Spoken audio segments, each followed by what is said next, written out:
जिन बच्चों को 2026 में बिहार बोर्ड से मैट्रिक या इंटर का एग्जाम देना है, यानी ऐसे बच्चे जो इस साल 10 क्लास में गए, ऐसे बच्चे जो इस साल 12 क्लास में जा रहे हैं, ऐसे बच्चों को क्या 9 से 10 में ऑटोमेटिक कर दिया गया? क्या 11 वाले ऑटोमेटिक 12 में चले गए? क्योंकि 10th एडमिशन 2025 और 12 एडमिशन 2025 को लेकर के अभी भी बहुत सारे सवाल हमारे पास आ रहे हैं, तो ये कंफ्यूजन दूर करना बहुत जरूरी है। मैं आपको पहले समझा देता हूं कि देखिए, बिहार बोर्ड के अंदर व्यवस्था क्या है। कभी भी जो एडमिशन होता है 9th में होता है, फ्रेश एडमिशन 9th में होता है, नए बच्चों का एडमिशन 9th में होता है और 9 वाले फिर 10 में जाते हैं, ठीक है। उसी प्रकार से फ्रेश एडमिशन 11 क्लास में होता है और 11 क्लास वाले फिर 12 क्लास में जाते हैं। तो 12 क्लास में फ्रेश एडमिशन होता ही नहीं, नया एडमिशन होता ही नहीं। उसी प्रकार से 10 क्लास में भी फ्रेश एडमिशन यानी नया एडमिशन होता ही नहीं है। ऑटोमेटिक 9 क्लास वाले 10 क्लास में, 11 क्लास वाले 12 क्लास में भेज दिए जाते हैं, प्रमोट कर दिए जाते हैं। और अब इसी चीज के लिए अलग अलग स्कूलों में, अलग अलग संस्थाओं में अलग अलग तरह की व्यवस्थाएं लोगों ने बना रखी है। कहीं पर सुनने को मिलता है कि भाई एडमिशन हो रहा है, 12 एडमिशन हो रहा है, आपको इतने पैसे जमा करने पड़ेंगे, एडमिशन शुल्क लगेगा। कहीं पर मालूम पड़ता है कि 10th एडमिशन हो रहा है, आपको इतने पैसे जमा करना पड़ेंगे। देखिए, 10th एडमिशन जैसी कोई चीज है ही नहीं, 12 एडमिशन जैसी कोई चीज है ही नहीं। ये अलग बात है कि आपसे जो एनुअल फी होता है 10 का, एनुअल फी होता है 12 का, वो वसूलने के लिए उसको एडमिशन फी का नाम दे दिया जाता है।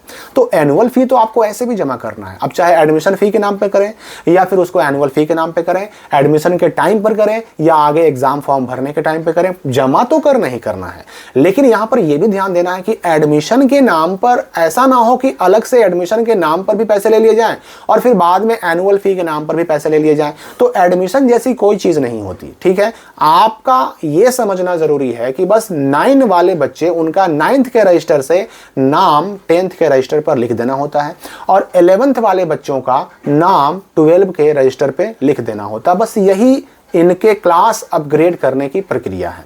अब इस प्रक्रिया को अलग अलग स्कूल वाले चाहे जिस रूप में आपके सामने प्रस्तुत करें, वो अलग चीज है। तो देखिए, इन सारी चीजों में अगर आपको कंफ्यूजन हो रहा है ना, तो आप सिंपली क्या कीजिए कि अपने स्कूल, अपने संस्थान जहां पर भी आपका एडमिशन था 9 में या 11 में, बस वहीं चले जाइए और वहां जाने के बाद उनसे पूछिए कि भाई हमारा नाम अगले क्लास में, अगले क्लास के रजिस्टर में चढ़ गया है, चला गया है, या फिर इसके लिए हमें कोई और प्रोसेस, कोई और प्रक्रिया पूरा करने की जरूरत है। अगर वो कुछ इंस्ट्रक्शन देते हैं, कुछ कहते हैं कि भाई आपको फी जमा करना पड़ेगा, रसीद कटवानी पड़ेगी, तो फिर आप उनसे ये भी पूछिए कि ये जो फी हमसे लिया जा रहा है, ये एडमिशन फी के नाम पर जो पैसे लिए जा रहे हैं वो एडमिशन फी है या फिर जो हमारा 12 का एनुअल फी होता है या फिर 10 का एनुअल फी होता है वो फी है। ये भी स्पष्ट होना जरूरी है, क्योंकि एडमिशन फी अलग से 10 क्लास में लेने का कोई प्रावधान, कोई नियम नहीं होता। उसी प्रकार से 12 में भी अलग से एडमिशन फी लेने का कोई नियम, कोई प्रावधान, कोई रूल नहीं होता। तो एडमिशन को कंफर्म करने के लिए कि आपका नाम सक्सेसफुली अगले क्लास के यानी कि 10 क्लास और 12 क्लास के रजिस्टर में चढ़ गया है, इसके लिए अपने स्कूल से एक बार जरूर बात कर लीजिए, मिल लीजिए।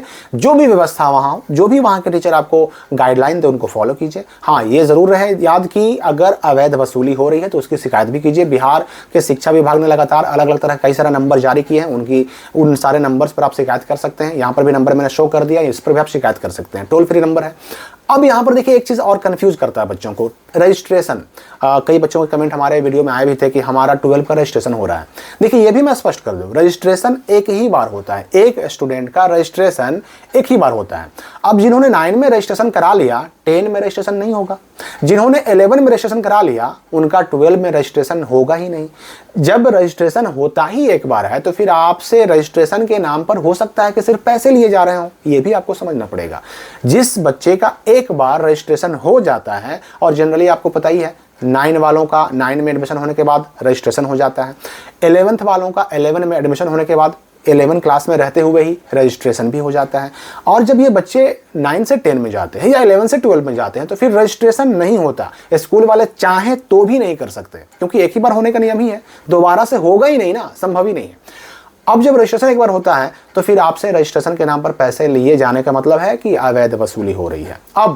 अब ये 10 में आने के बाद, 12 में आने के बाद रजिस्ट्रेशन तो नहीं होगा, लेकिन एग्जाम फॉर्म भरे जाएंगे। यहां पर मैं स्पष्ट कर दूं कि जिन बच्चों ने 9 में रहते हुए, जिन बच्चों ने 11th में रहते हुए रजिस्ट्रेशन कराया ही नहीं, उनका रजिस्ट्रेशन केवल होगा, उनका डेट आएगा, अगस्त से सितंबर तक डेट आ जाएगा। उसकी सूचना जब डेट आएगी ना तो मैं आपको सूचना दूंगा। तो छूटे हुए छात्रों का ही केवल रजिस्ट्रेशन होता है। जो ऑलरेडी 9th में और 11th में रहते हुए रजिस्ट्रेशन करा चुके हैं उनका दोबारा रजिस्ट्रेशन नहीं होता। इस बात को आपको ध्यान में रखना है। तो 10 और 12 में आने के बाद एग्जाम फॉर्म भरा जाएगा। जिन्होंने रजिस्ट्रेशन करा लिया उनका डायरेक्ट एग्जाम फॉर्म भराएगा, और जिन्होंने रजिस्ट्रेशन नहीं करवाया, जो छूट गए किसी कारण से, पहले उनका रजिस्ट्रेशन होगा। लेकिन केवल उन्हीं का होगा, जो करा चुके उनका नहीं होगा। तो उनका पहले रजिस्ट्रेशन होगा, तब जाकर के उनका एग्जाम फॉर्म भरा जाएगा। एग्जाम फॉर्म जनरली जो है ना अगस्त लास्ट में या सितंबर में भरे जाते हैं, शुरुआत इसकी हो जाती है। ठीक है, तो एडमिशन और रजिस्ट्रेशन को लेकर जो भी कंफ्यूजन था आपको, मैंने उसे क्लियर करने की कोशिश की है। फिर भी अगर कोई डाउट आपके मन में हो तो कमेंट में पूछ सकते हैं। हम मिलेंगे अगली वीडियो में नए अपडेट के साथ।